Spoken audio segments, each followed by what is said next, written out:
എല്ലാവർക്കും നമസ്കാരം. Liberal 2025 season 3യിലേക്ക് എല്ലാവർക്കും സ്വാഗതം. അപ്പോൾ ഇപ്പോൾ നമ്മൾ ചെയ്യാൻ ഉദ്ദേശിക്കുന്ന പരിപാടി ശ്രീ വൈശാഖൻ തമ്പിയുമായിട്ടുള്ള ഒരു സംവാദമാണ്. നിങ്ങൾക്കെല്ലാം ചോദ്യങ്ങൾ ചോദിക്കാൻ സദസ്സിൽ നിന്ന് ഒരു മോഡറേറ്റർ എന്നുള്ള നിലയിൽ ഞാൻ 1-2 ചോദ്യങ്ങൾ ചോദിച്ചൊരു തുടക്കമിടാം. ബാക്കി കൂടുതൽ സദസ്സുമായി സംവദിക്കാനാണ് താല്പര്യപ്പെടുന്നത്. അപ്പോൾ ശ്രീ വൈശാഖൻ തമ്പിയെ പ്രത്യേകിച്ച് നിങ്ങൾക്ക് പരിചയപ്പെടുത്തേണ്ട ആവശ്യമൊന്നുമില്ല. ശാസ്ത്രം, പ്രത്യേകിച്ച് ഫിസിക്സും ഒക്കെ വളരെ ലളിതമായിട്ട് പല വീഡിയോകളിലൂടെ നമ്മളെ പരിചയപ്പെടുത്തിയിട്ടുണ്ട്. ഞാനുൾപ്പെടെയുള്ളവർക്ക് അക്ഷരാർത്ഥത്തിൽ വലിയ പ്രചോദനമായിരുന്നു. ഞാനും ഈ പ്രസൻറ്റേഷനിലോട്ടൊക്കെ വരുമ്പോഴൊക്കെ ഒരു എക്സാമ്പിളായിരുന്നു വൈശാഖൻ തമ്പി. അപ്പോൾ അതുകൊണ്ട് കൂടുതൽ പരിചയപ്പെടുത്തുന്നില്ല, നമ്മൾ കാര്യത്തിലേക്ക് കിടക്കാം. സ്വാഗതം വൈശാഖൻ തമ്പി. അപ്പോൾ ആദ്യത്തെ ഒരു ചോദ്യം, നമുക്ക് കഴിഞ്ഞ അടുത്ത 2-3 മാസങ്ങൾക്ക് മുമ്പാണ് നോബൽ പ്രൈസും മറ്റുമൊക്കെ പ്രഖ്യാപിച്ചത്.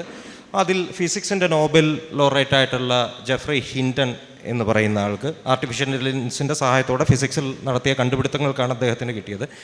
അപ്പോൾ അദ്ദേഹം അടുത്ത കാലത്ത് എനിക്ക് തോന്നുന്നു കഴിഞ്ഞ മാസം ഒരു പത്രസമ്മേളനത്തിനോ മറ്റോ പറയുകയുണ്ടായി, നമ്മൾ വിചാരിക്കുന്നതിൽ നേരത്തെ ഒരുപക്ഷെ 5 മുതൽ 20 വർഷങ്ങൾക്കുള്ളിൽ മനുഷ്യനേക്കാൾ ബുദ്ധിയുള്ള സൂപ്പർ ഇൻ്റലിജൻ്റായ കമ്പ്യൂട്ടറുകൾ അല്ലെങ്കിൽ അത്തരത്തിലുള്ള സാങ്കേതികവിദ്യ ഉണ്ടാവാൻ സാധ്യതയുണ്ടെന്നും അത് മനുഷ്യർക്ക് വലിയ ത്രെട്ടാണെന്നും ഭീഷണിയാണെന്നും അദ്ദേഹം അഭിപ്രായപ്പെടുകയുണ്ടായി.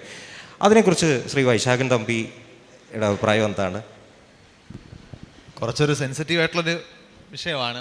കഴിഞ്ഞ കുറേ നാളുകളായിട്ട്, പ്രത്യേകിച്ച് ആർട്ടിഫിഷ്യൽ ഇൻ്റലിജൻസ് എന്ന് പറഞ്ഞൊരു വാക്ക് അത്ര പുതിയൊരു വാക്കൊന്നുമല്ല, കുറേ കാലമായിട്ട് മുമ്പിലുണ്ട്. പക്ഷേ നമ്മുടെ ഒരു പൊതുവ്യവഹാരത്തിലേക്ക് ഈ വാക്ക് വരികയും AI ഉപയോഗിക്കുന്ന ആപ്ലിക്കേഷൻസൊക്കെ മറ്റ് സാധാരണ മനുഷ്യരുടെ ഡെയിലി ലൈഫിലേക്ക് വരികയൊക്കെ ചെയ്തൊരു മാറ്റമാണ് കഴിഞ്ഞ കുറച്ച് കാലങ്ങൾക്കുള്ളിൽ നടന്നത്. അതിൽ തന്നെ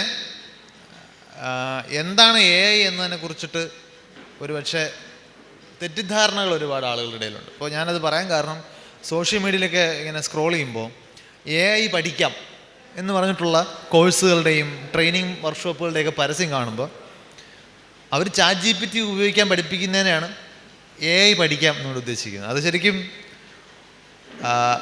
ഡ്രൈവിങ് പഠിപ്പിക്കുന്നതിന് ഓട്ടോമൊബൈൽ എഞ്ചിനീയറിംഗ് പഠിക്കാം എന്ന് വിളിക്കുന്നത് പോലെയാണ്. AI എന്ന് പറഞ്ഞ സംഗതി ആ സാങ്കേതിക വിദ്യ അല്ല, അതിൻ്റെ പ്രോഡക്റ്റ് ഉപയോഗിക്കാനുള്ള കഴിവ് അത് വേറെയാണ്. സിനിമ കാണുന്നതും സിനിമ ഉണ്ടാക്കുന്നതും തമ്മിലുള്ള വ്യത്യാസം പോലെയാണ്. ആർട്ടിഫിഷ്യൽ ഇൻ്റലിജൻസ് എന്ന് അടിസ്ഥാനപരമായിട്ട് പറയുന്നത്, നമ്മൾ മനുഷ്യന് ഉള്ളൊരു ഗുണമാണ് ഇൻ്റലിജൻസ്, കോഗ്നിറ്റീവ് എബിലിറ്റി എന്ന് പറയുന്നത്. അത് ഒരു മെഷീനിലൂടെ സാധിക്കാൻ പറ്റുമോ എന്ന അന്വേഷണമാണ് നമ്മളെ ആർട്ടിഫിഷ്യൽ ഇൻ്റലിജൻസിലേക്ക് കൊണ്ടെത്തിക്കുന്നത്. ആദ്യം മനുഷ്യൻ കമ്പ്യൂട്ടിംഗ് എന്ന് പറയുന്ന പ്രവൃത്തിയാണ് മെഷീനിലൂടെ ചെയ്യാൻ ശ്രമിച്ചത്. അങ്ങനെയാണ് നമുക്ക് കമ്പ്യൂട്ടർ ഉണ്ടാകുന്നത്. അപ്പോൾ മനുഷ്യൻ്റെ ബുദ്ധി, പക്ഷേ കമ്പ്യൂട്ടർ ഒരു ഡംബ് മെഷീനാണ്, അതിന് ബുദ്ധിയില്ല. ഇന്നത്തെ കമ്പ്യൂട്ടറുകളെ കൊണ്ട് നമുക്ക് ഇൻ്റലിജൻസിലൂടെ ഒപ്പിക്കാൻ പറ്റുമോ, ഇതാണ് നമ്മൾ അന്വേഷിക്കുന്നത്. അതിൽ തന്നെ ഞാനിതിൻ്റെ ഹിസ്റ്ററി പറയാൻ കാരണം, അതിന് എന്താണ് ആ വാക്ക് മനസ്സിലേക്ക് കൊണ്ടുവരുന്ന പിക്ചർ എന്നുള്ളൊരു ക്ലാരിറ്റി വരുത്താനാണ്.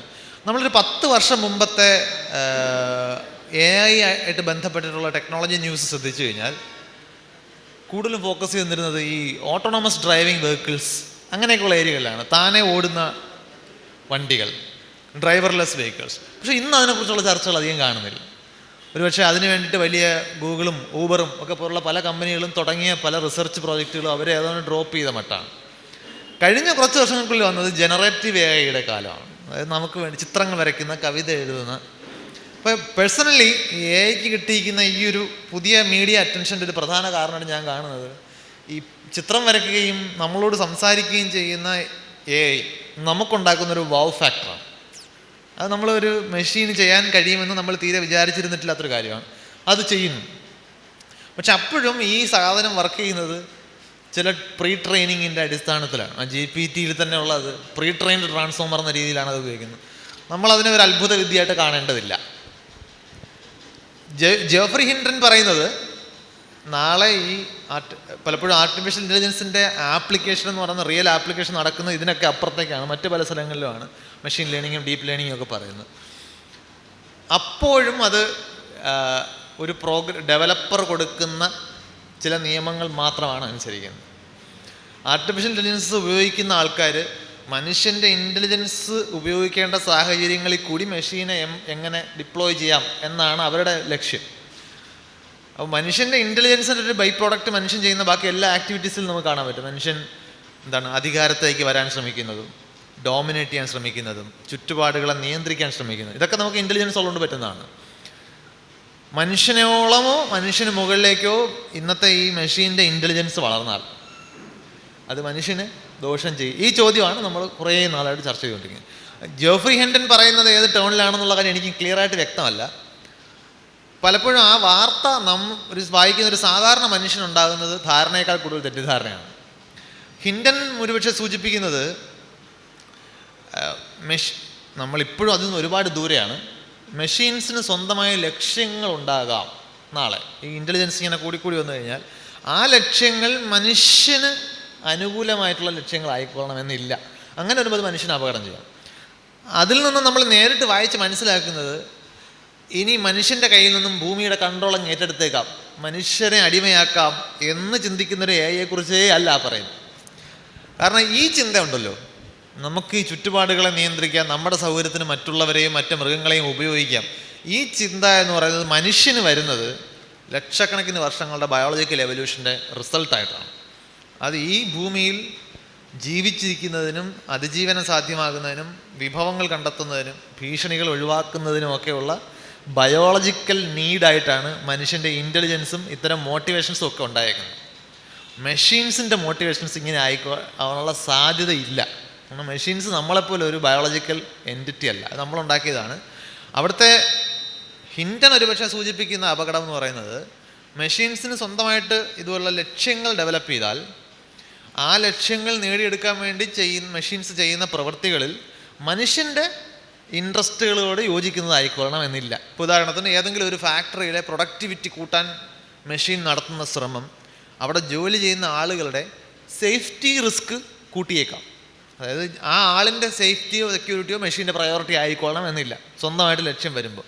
പക്ഷെ അപ്പോഴും ശ്രദ്ധിക്കുക, ആ ഗോളൊക്കെ നമ്മളാണ് അതിലേക്ക് കൊടുക്കേണ്ടത്. അപ്പോൾ അതുകൊണ്ട് ഇപ്പോഴും നമ്മൾ അതിനോട് തീരെ അടുത്തത് ഇതെല്ലാം തിയറട്ടിക്കൽ സാധ്യതകൾ മാത്രമാണ്. പക്ഷെ തീർച്ചയായിട്ടും അതിനകത്തൊരു ഗൗരവകരമായിട്ടുള്ള കാര്യം കാണേണ്ടത് ഇന്നേ ചിന്തിച്ചു തുടങ്ങിയാലേ നാളെ ഒരു പക്ഷേ അങ്ങനെ ഒരു അപകടം ഉണ്ടാകാനുള്ള സാധ്യത നമുക്ക് ഒഴിവാക്കാൻ പറ്റുമെന്നുള്ളതാണ്. അപ്പോൾ ഇതിൻ്റെ ആൻസർ സമപ്പ് ചെയ്ത് കഴിഞ്ഞാൽ മനുഷ്യനെ ഇപ്പം അതായത് ഞാനിത് പറയാൻ കാരണം പലപ്പോഴും ഈ AI കാരണം ഉണ്ടാകുന്ന ദോഷങ്ങളെക്കുറിച്ചോ പ്രശ്നങ്ങളെക്കുറിച്ചോ ഉള്ള വാർത്തകൾ കാണുമ്പോൾ അതിനോടൊപ്പം വെക്കുന്ന ചിത്രങ്ങൾ ഭീകരമാണ്. അതായത് ആ ടെർമിനേറ്റർ സിനിമയിൽ ഷോസ്നഗർ ആ ചുവന്ന കണ്ണൊക്കെ വെച്ച് ഇങ്ങനെ കാണിക്കുന്ന ആ പേടിപ്പിക്കുന്ന വിഷ്വൽ വെച്ചിട്ടാണ്. അങ്ങനെ കുറേ വാർത്തകൾ ഞാൻ അടുത്തിടെ ശ്രദ്ധിച്ചു. ഒന്ന്, ഏതോ ഒരു ഫാക്ടറിയിലെ ഒരു ജോലിക്കാരനെ ഒരു റോബോട്ട് ചതച്ച് കൊന്നു എന്നാണ് വാർത്ത. അപ്പോൾ അതിൻ്റെ കൂടെ വച്ചേക്കുന്ന ചിത്രം ഇതാണ്, ഒരു ചുമന്ന കണ്ണുള്ള ഒരു മെഷീൻ ഇങ്ങനെ നിൽക്കുന്നു, പേടിപ്പിക്കുന്നൊരു മെഷീൻ. പക്ഷെ ആ വാർത്ത വായിച്ചു ചെല്ലുമ്പോൾ ആ റോബോട്ടിക് ആമാണ്, അതിങ്ങനെ പാർട്സ് എടുത്ത് ഇപ്പുറത്ത് വെക്കുകയാണ് അതിൻ്റെ പണി. ഈ പുള്ളി അതിനകത്തായിപ്പോയി. റോബോട്ടിക് ആമിന് മനുഷ്യനെയും അവിടെ വരുന്ന ഒരു പാർട്ടിനെയും തിരിച്ചറിയാനുള്ള വിധിയില്ല. അതുകൊണ്ട് മനുഷ്യനെ എടുത്തു അപകടപ്പെടുത്തുകയാണ് ചെയ്തത്. അല്ലാതെ ആ മനുഷ്യനെ ഉപദ്രവിക്കുക എന്നുള്ള ലക്ഷ്യത്തോടു കൂടി പ്രവർത്തിച്ചൊരു റോബോട്ടേ അല്ല. പക്ഷെ പടം കണ്ടാൽ നമുക്ക് അങ്ങനെയല്ല തോന്നുക. പിന്നെ ഇപ്പോഴത്തെ ഏറ്റവും കൂടുതൽ AI പേടിപ്പിക്കുന്ന ഒരാളാണ് നമ്മുടെ യുവാൽ നോവ ഹരാരി.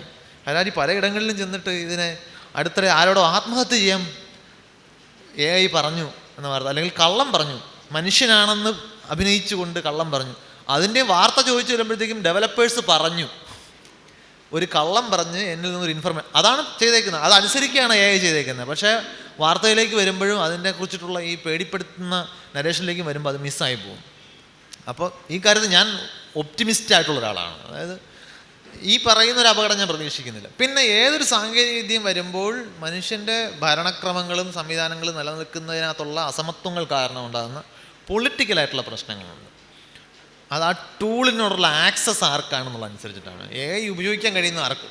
ഇപ്പോൾ നാളെ ഭൂമി മുഴുവൻ എന്തെങ്കിലും രീതിയിൽ ഒരു ത്രെട്ട് നേരിടുമ്പോൾ ഭൂമിക്ക് പുറത്തേക്ക് പോകാനൊരു ഓപ്ഷൻ ഉണ്ടെന്ന് ചോദിച്ചാൽ ആരായിരിക്കും പോവുക? ബില്യണേഴ്സ് ആദ്യം പോകും.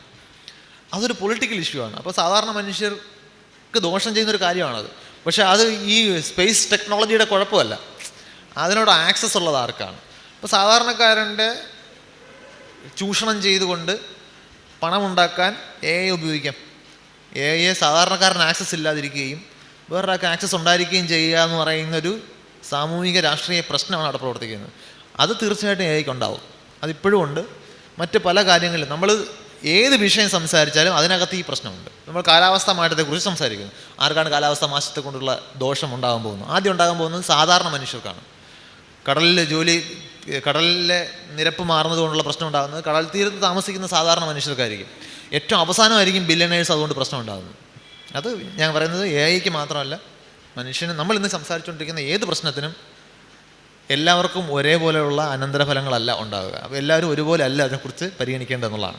അതാണ് എനിക്ക് അതിനെക്കുറിച്ച് പറയാനുള്ള തർക്കോത്തരം.